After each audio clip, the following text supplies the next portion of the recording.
From Kansas State University, this is Agriculture Today. Eric Atkinson with you. Ahead today, K-State's Jeff Whitworth returns with an update on insect issues in that emerging winter wheat and how you producers can determine whether there's enough of a threat out there to merit treatment. You'll have the latest scouting report on armyworms, cutworms, aphids, and mites.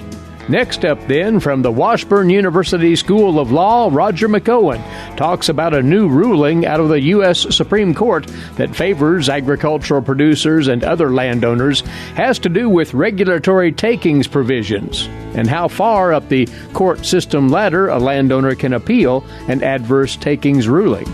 And further ahead with Stop, Look, and Listen, K-State's Gus Vanderhoeven, along with much more right here on Agriculture Today.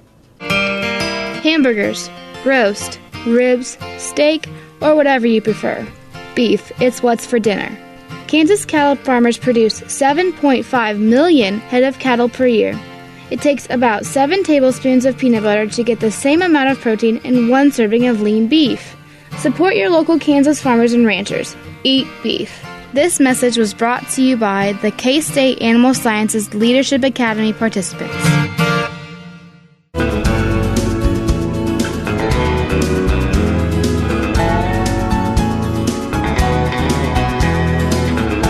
Thanks for listening in to Agriculture Today. First up here for you winter wheat growers, the very latest on insects at work in that fledgling winter wheat around Kansas, that which has emerged, that is. And there's no lack of activity, we're told now by our guest. Back in with us is crop entomologist Jeff Whitworth, K-State Research and Extension. Now, Jeff, you were in not all that long ago to first bring to the attention of growers out there the presence of armyworms in that new wheat, and you've an update for us. Yes, thank you for having me today. We talked earlier, a month or so ago, maybe about all of the headworms in sorghum, the armyworms, fall armyworms, corn earworms, and then in soybeans. And that's kind of the way it goes. And then a lot of those transition into the only crop that's left this time of year, wheat, for the most part, because they're mostly grass feeders, whether it's sorghum, wheat, corn, whatever. And so I am getting a few reports about armyworms and fall armyworms feeding in the wheat. And normally we don't worry about that too much this time of year, especially if we have good growing conditions. But in the last 3 weeks or 4 weeks, we are a little bit lacking in moisture, which seems kind of strange because earlier in the summer we were in overabundance of moisture. Right. But it's Kansas. So we are looking forward to getting a little bit of rain to give this wheat a little boost. But in that case, when the wheat is struggling for moisture, any stressors that we get can put a damper on it. And in this case, we're seeing some armyworms. And the armyworms, and a few of them are fall armyworms, but the fall armyworm doesn't really overwinter in Kansas. So the first sign of cold weather, those will be gone. The armyworm, on the other hand, it's a little darker colored.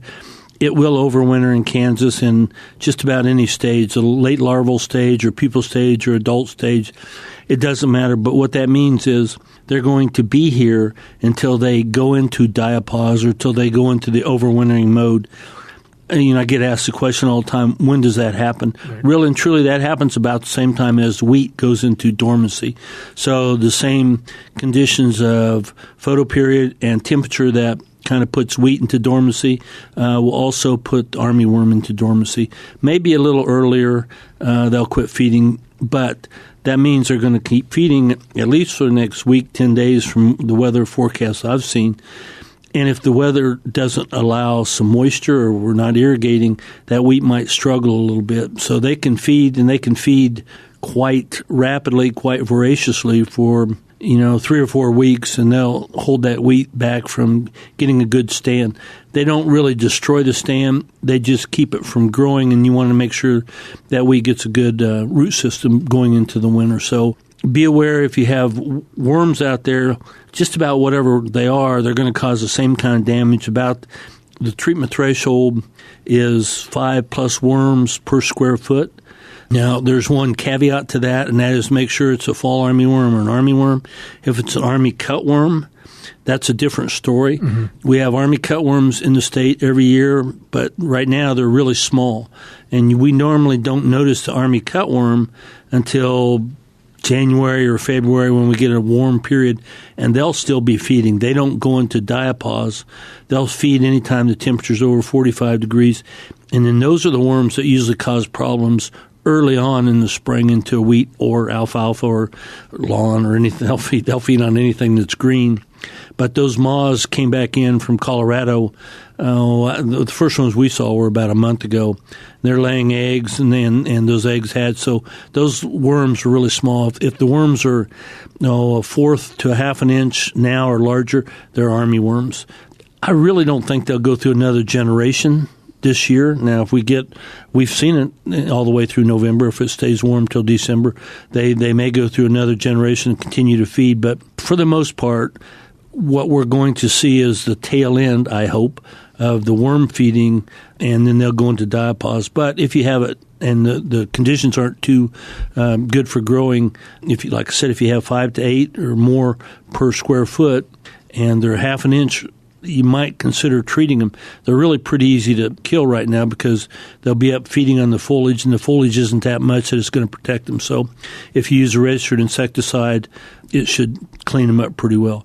The only thing about that is make sure if you're planning on grazing, you check the label, make sure how long you have to wait before you can graze after you've treated. So is that a fairly lengthy waiting interval or just a few days? Yes, depending upon what you use, anywhere from 3 days to 10 days, I think it's pretty reasonable.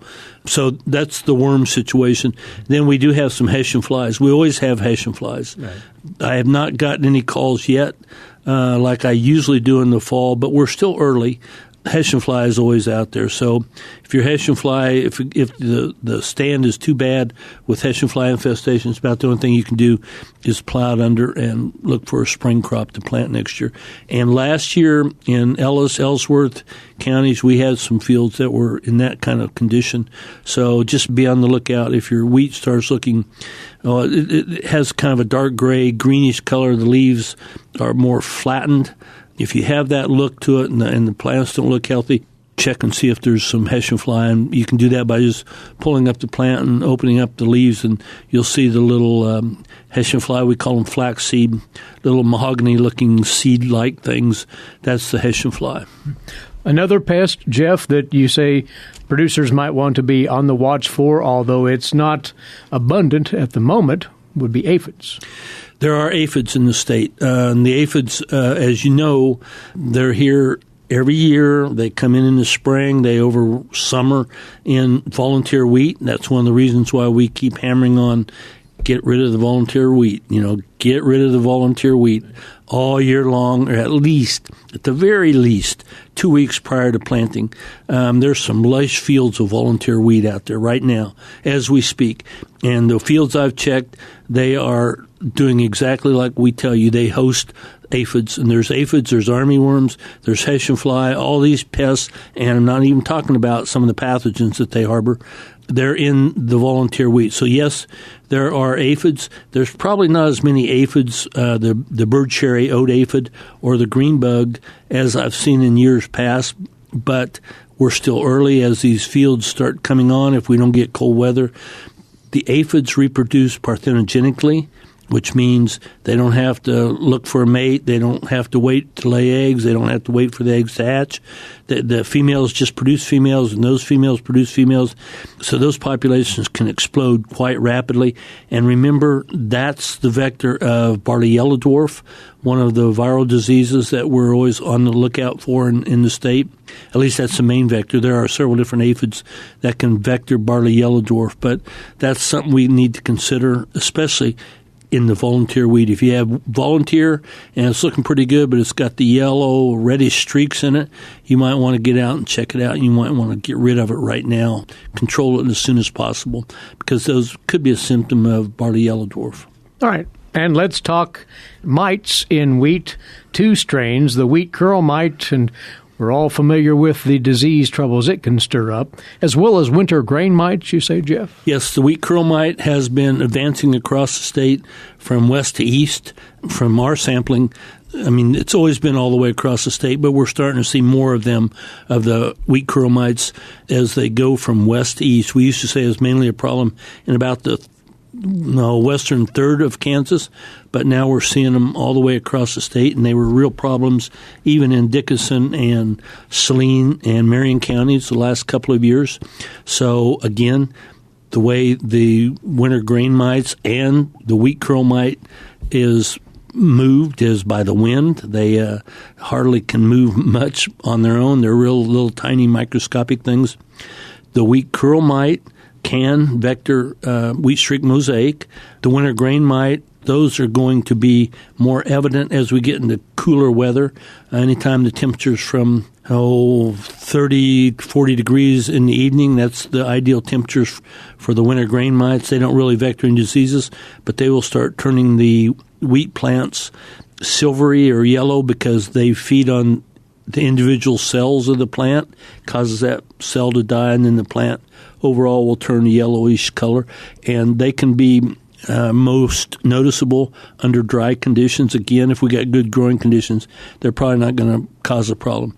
Winter grain mites, wheat curl mites, really there's no remedial sprays that you can do for them, no way to put out an application of a miticide or an insecticide is going to help control them. The best thing, again, get rid of that volunteer wheat, because that's where they are right now. They're in the volunteer wheat, and that's where they harbor, that's where they overwinter, that's where they oversummer.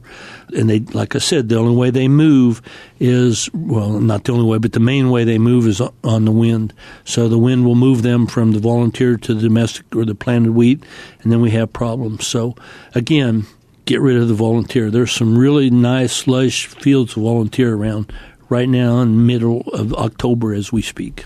Well, these are all potential threats, although some of them haven't fully manifested themselves in winter wheat, but they could. So stay on top of those. Thanks, as always, for briefing us on what's happening in our crops insect-wise. We'll have you back soon. Thank you. My pleasure, Eric. That from crop entomologist Jeff Whitworth, K-State Research and Extension. Agriculture Today continues after this over the K-State Radio Network. What is radon? Home exposure to radon gas is the leading cause of lung cancer death in the United States for non-smokers. In Kansas, 1 in 4 homes will test at or above the EPA action level. The Surgeon General recommends all homes be tested and fixed if necessary. Visit kansasradonprogram.org for more information. Test, fix, save a life. This message brought to you by the Kansas Radon Program, the Kansas Association of Broadcasters, and this station.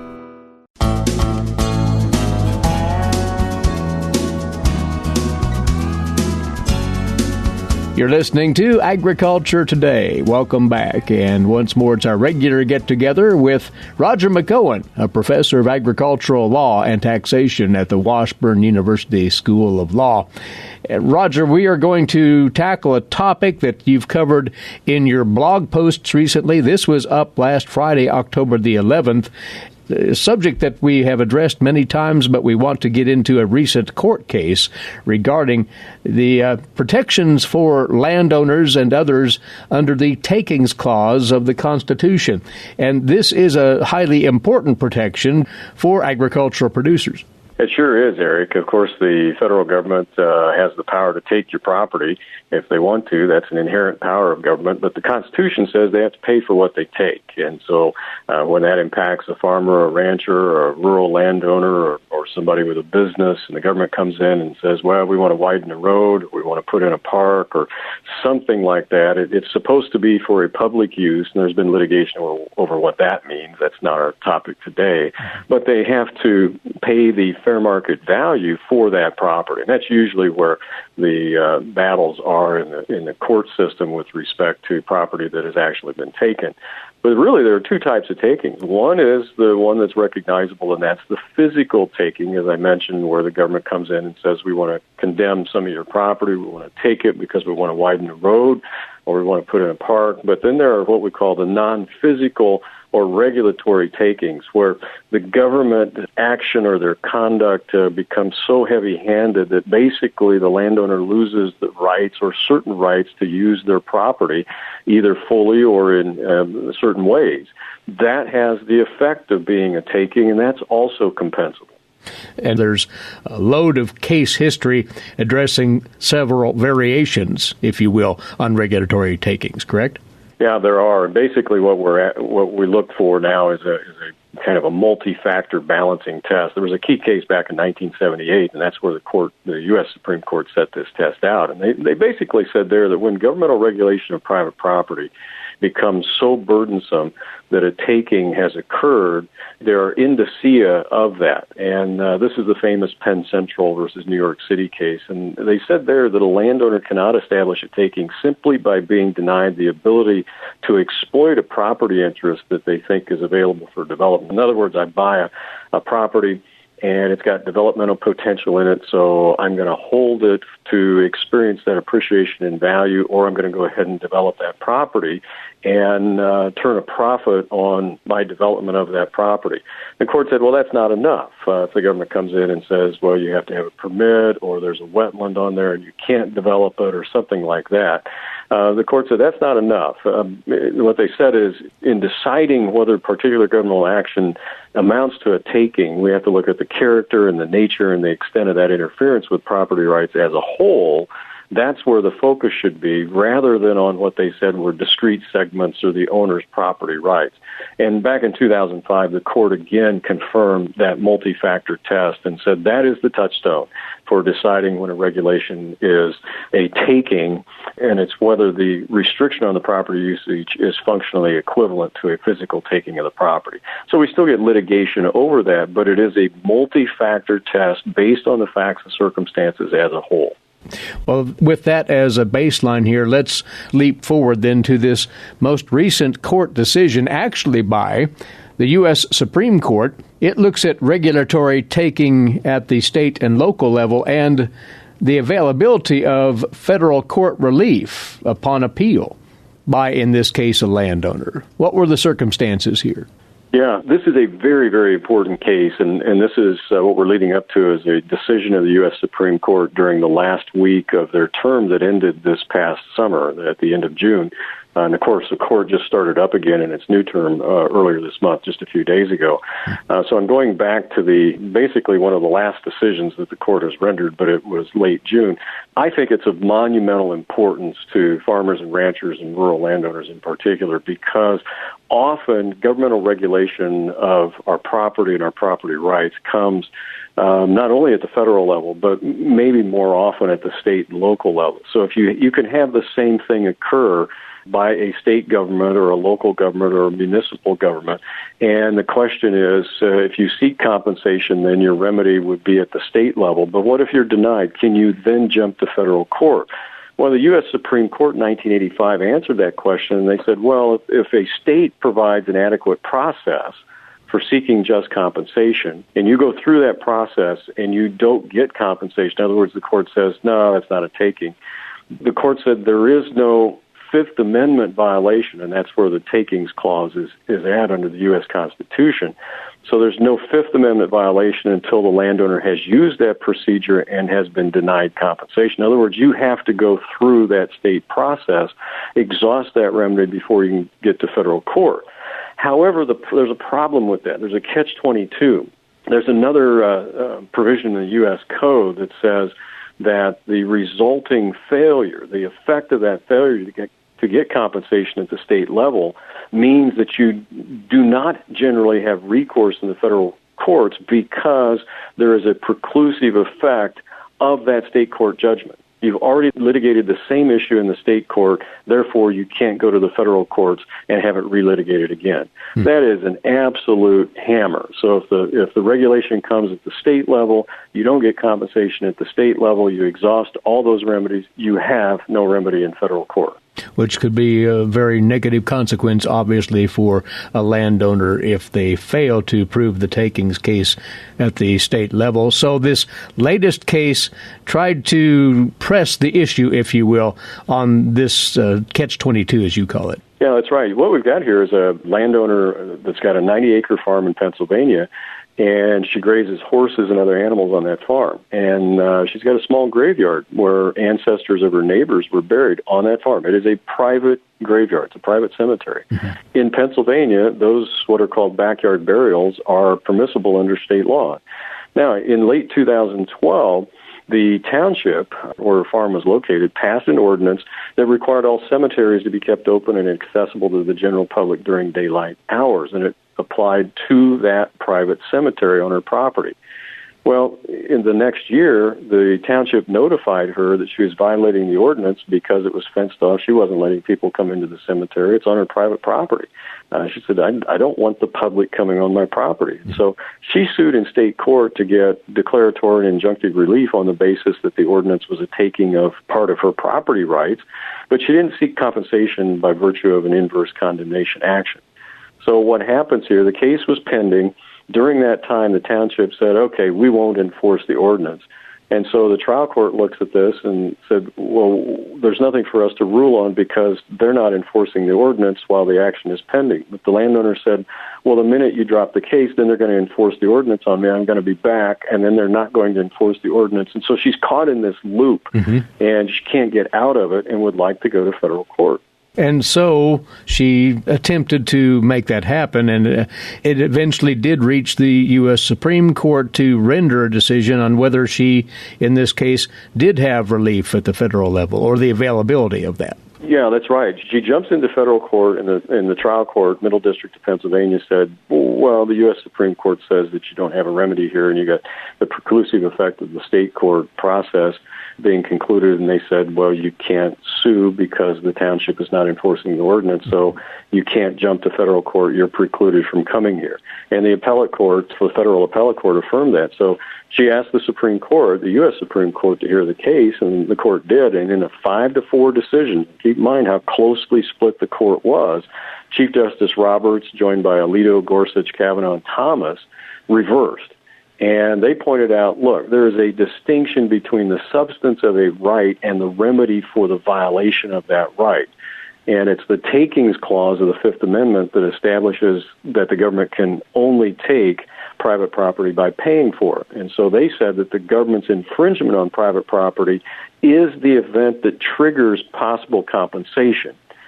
And so the constitutional violation that occurred, or it already had occurred, the court said, and a state court decision that makes her financially whole would simply remedy that violation. So it doesn't redefine the property right. So the court said, at least the majority of the court said, that laws confer legal rights, and when those rights are violated, there must be legal recourse. She was not getting legal recourse, therefore she has the right to go to federal court to hear this. They didn't rule on the issue of whether there was actually a taking. They just said she has a right to go to federal court.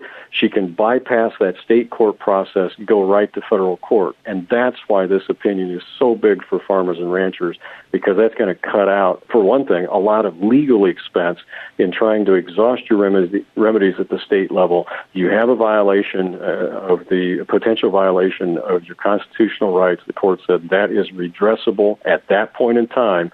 As soon as the government action creates that problem, you can go to federal court. This is capsulized nicely in Roger's blog that he posted this past Friday, among many other items that he routinely updates on that blog at the website washburnlaw.edu/WALTR. Roger, as always, thanks for the input and covering this important detail with us right here. Thank you, Eric. Roger McEowen, Professor of Agricultural Law and Taxation at the Washburn University School of Law. He's along with us every other Wednesday on Agriculture Today. For 25 years, K-State Research and Extension's Kansas Agricultural Mediation Services has been providing a no-cost, confidential place to call in and visit with an agricultural lawyer. Our experts are available to help you producers handle legal and financial issues. Explore your options and generate solutions. Call us at 800-321-3276 or visit us online. Kansas Agricultural Mediation Services.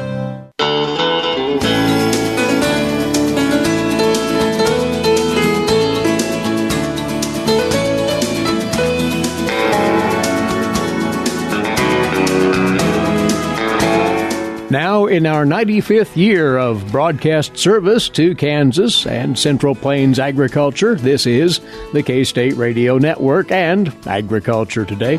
Eric Atkinson with you, continuing on now with today's agricultural news headlines, courtesy in part of DTN. And the latest Kansas fall harvest progress from the USDA, as well as the update on winter wheat seedings. This report out a day later than normal because of the federal holiday on Monday. For the week ending this past Sunday, our topsoil moisture around the state at 11% surplus and 63% adequate, 21% short to very short, while subsoil moisture 8% surplus, 72% adequate, and 20% short to very short. Winter wheat planting in the state as of this past weekend at 62% complete. That's very near the 5-year average, and emergence at 37%. That is right on the average for the date. The Kansas corn harvest, 48% complete now, still behind the 64% average. Soybean harvest at 13% done. That's behind the 25% average. And the grain sorghum harvest is now at 17% in the state. That is behind the 25% average for the date in Kansas. Nationally, as of Sunday, 73% of the corn was called mature. That's behind the 5-year average of 92%. And the nationwide corn harvest reached 22% as of Sunday. That is still 14% behind the 5-year average of 36%.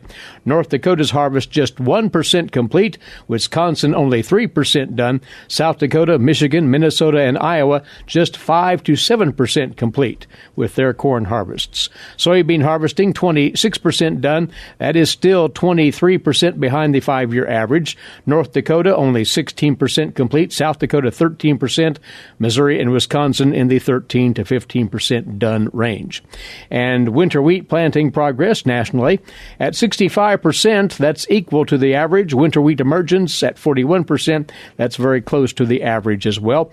The grain sorghum harvest at 40% complete nationally, behind the 5-year average of 46%, according to this week's report from USDA. The announcement last Friday that the U.S. and China had reached that agreement on Phase 1 of the trade deal continues to garner attention.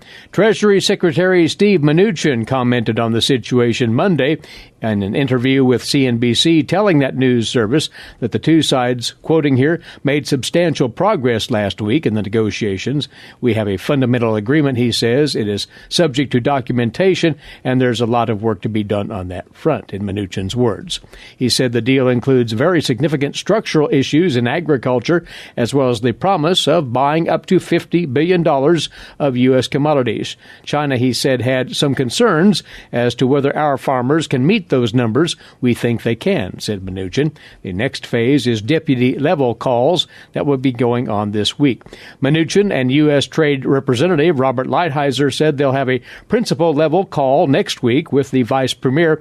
Their expectation is that they'll have the deputies meet between now and the meeting at Chile, and their expectations are they'll be meeting with the Vice Premier in Chile before the presidents meet to finish that deal. From the Chinese side, then, Foreign Ministry spokesman Jing Xiang told reporters that what the U.S. was saying is accurate regarding Phase 1 of the deal, and that the U.S. and China have the same understanding of the trade agreement situation.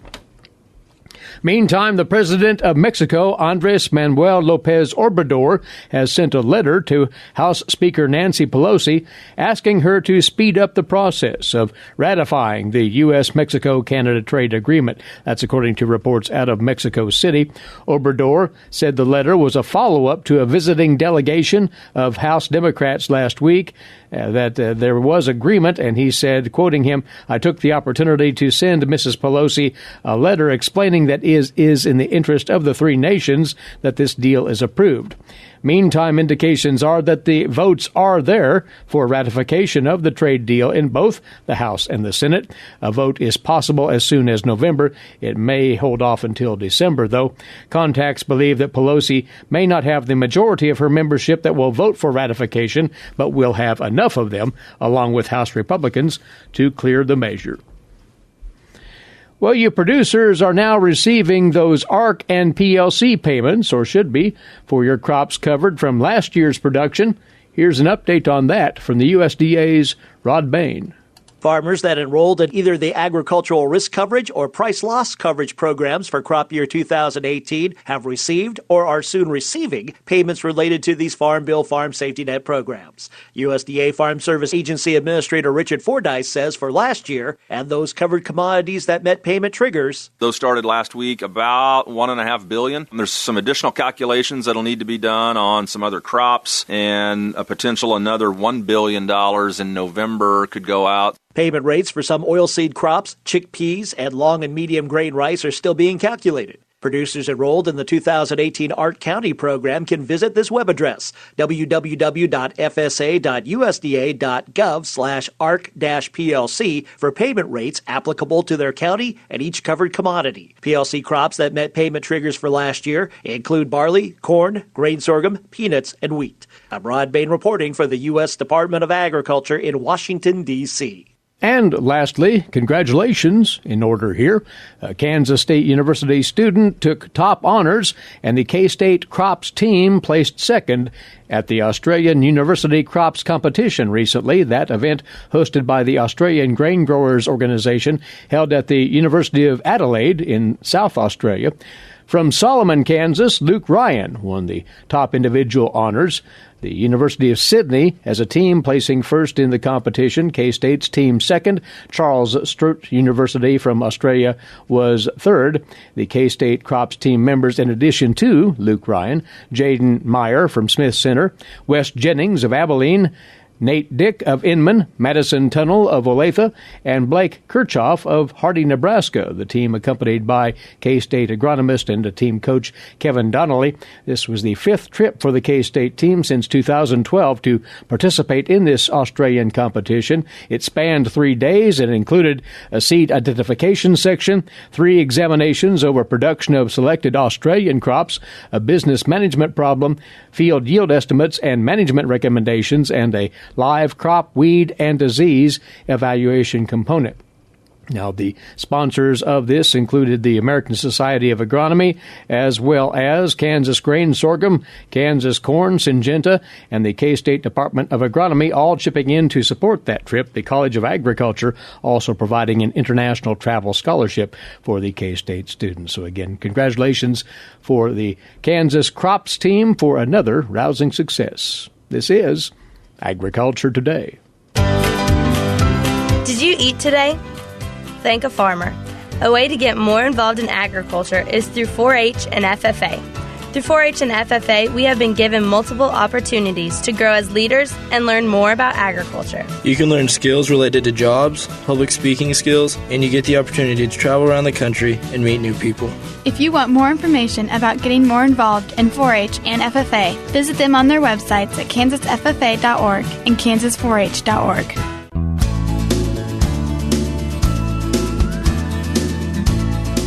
This is Agriculture Today. Stop, look, and listen. It's a job. That's Gus Vanderhoeven of Kansas State University with comment on life in rural Kansas. The weather seems to be good for this week, and I'm trying to make the most of it. And I can just imagine the rush to try to get the crops in and not have to drive over wetland and compact the soils. I noticed that the soil got packed when the hay was loaded on our fields. The semi loaded with the big bales, and the to and from with the tractor lifting and stacking the bales will do that. I don't like it, but what can you do? Maybe I should stir the soil and plant turnips. It's not easy to be a good steward of the land. We try. I hope you get those chores done you like to get done before the cold weather sets in. I have been cutting low-hanging branches out of my way. The thick stuff I stack on the wood pile for the winter 2020-21. I always try to be 1 year ahead so the wood will be dry to burn. There are plenty of dead trees on the farm, and I will get to them as I need them. Presently, I'm cleaning here on the hill around the house. And as I wrote my nephew in the Netherlands, who also has property to take care of, it's a job. He mailed me back that he, too, had been busy with saws and that he had been able to balance and restore some of the old apple trees in the old orchard. Some of the old trees on the high trunk had split last winter. These are old and good apples. Of course, he knows how to save the wood of those trees and graft it, but that would take a few years for the grafted trees to start bearing.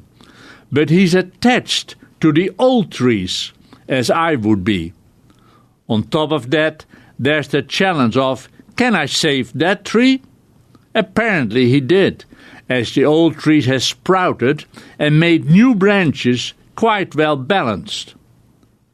In my next email to him, I'll remind him to save the seeds from apples he's eating, and after cold treatment, seed them out in rows in the vegetable garden, protected from rabbits and other critters. Then, when the seeds have grown into pencil-thick seedlings, he can take buds from the old trees and bud them onto the seedlings. That way, he can propagate the old varieties. It's a job. As I worked around the house here, I noticed the red berries from the multiflora cotoneaster.